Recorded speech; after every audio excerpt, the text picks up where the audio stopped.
भाईंदरपाडा येथे तब्बल 374 hectare 79 R वनजमिनीच्या मालकी हक्कावरून सुरू असलेल्या वादामध्ये महसूल मंत्री चंद्रशेखर बावनकुळे यांनी घेतलेल्या निर्णयामुळे ठाणेकरांना मोठा दिलासा मिळाला आहे। या जमिनीच्या अधिकार अभिलेखावरती खासगी व्यक्तींच्या नावाने करण्यात आलेली फेरफार नोंद क्रमांक 975 रद्द करून संबंधित जमिनीवरती पुन्हा महाराष्ट्र शासन राखीवपणे अशी नोंद कायम ठेवण्याचे आदेश देण्यात आलेले आहेत। त्यामुळे भाईंदरपाड्यातील मोठ्या वनक्षेत्रावरती खासगी मालकीच्या नोंदी होण्याचा मार्ग तुर्तास बंद झाला असून या संपूर्ण प्रकरणाची 3 महिन्यांमध्ये सखोल चौकशी करण्याचे आदेशही जिल्हाधिकाऱ्यांना देण्यात आलेले आहेत। मौजे भाईंदरपाडा ठाणे येथील जुना सर्वे क्रमांक 291 पैकी नवीन सर्वे क्रमांक 22-1 क्षेत्र 374 7950 हेक्टर तसेच 22-4 22-5 आणि जुना सर्वे क्रमांक 297 पैकी नवीन सर्वे क्रमांक 21 या जमिनी या वादाच्या केंद्रस्थानी आहेत।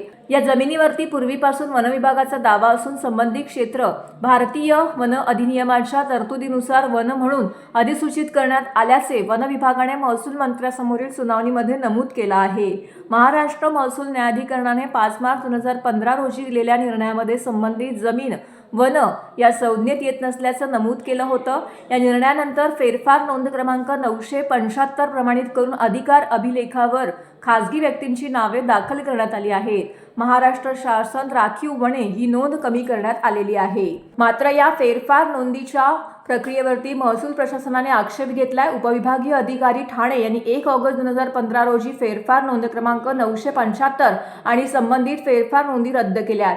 त्यानंतर अप्पर जिल्हाधिकारी ठाणे यांनी 21 मार्च 2017 रोजी हा निर्णय कायम ठेवला आहे। मी महसूल मंत्री सन्माननीय बावनकुळे साहेबांचा आभार व्यक्त करीन, नाईक साहेबांचा आभार व्यक्त करीन की वन खात्याची जी जागा आहे ती पुन्हा एकदा राज्य शासनाला प्राप्त झालेली आहे आणि त्याच्यामुळे ठाणे महानगरपालिकेवरती खऱ्या अर्थाने हा जो नवीन डेव्हलपमेंट जर झाला असता तर त्याच्यामध्ये जी आत्ताची आमची महानगरपालिकेची व्यवस्था आहे त्याच्यामध्ये आपण आत्ताच बघतोय की पाण्याचं प्रॉब्लेम आहे, आज रस्त्यांचा प्रॉब्लेम आहे, सॅनिटेशनचा प्रॉब्लेम आहे, हे सगळे अडचणी खरं तर याच्यामध्ये अजून वाढ झाली असती आणि त्याच्यामुळे आता ह्या निर्णयामुळे निश्चितपणे ठाण्यामधली जे लंग्ज आहेत, जे आपले प्रायव्हेट फॉरेस्ट आहेत ते आता याच्यामध्ये बचावलेले आहेत आणि ठाणेकरांना एक मोकळा श्वास घेण्याची संधी भेटलेली आहे। याच्याबद्दलचं प्रश्न हे महानगरपालिकेमध्ये आमचे उपमहापौर असतील, ज्येष्ठ नगरसेवक नारायण पवार आहे, या सगळ्यांनीच उपस्थित केलेले आहेत आणि त्याच्यामुळे याच्यामधलं जो टॅक्स आपण